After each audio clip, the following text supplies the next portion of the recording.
স্বাধীন ফিলিস্তিনের দাবিতে আমেরিকার বিশ্ববিদ্যালয়গুলোর ছাত্রদের আন্দোলনের সাথে সংহতি জানিয়ে দেশের সর্ববৃহৎ গণজমায়েতের আয়োজন করেছে তামিরুল মিল্লাত কামিল মাদ্রাসা।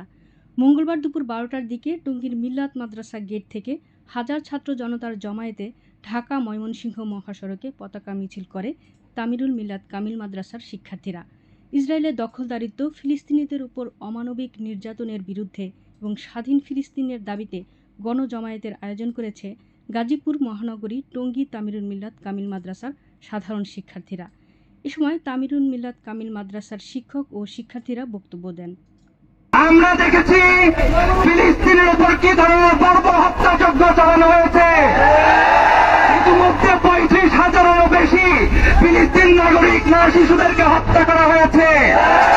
আমরা দেখেছি তাদের এই হত্যাযজ্ঞ থেকে কোনো হাসপাতাল, কোনো প্রতিষ্ঠান পর্যন্ত রেহাই পাচ্ছে না।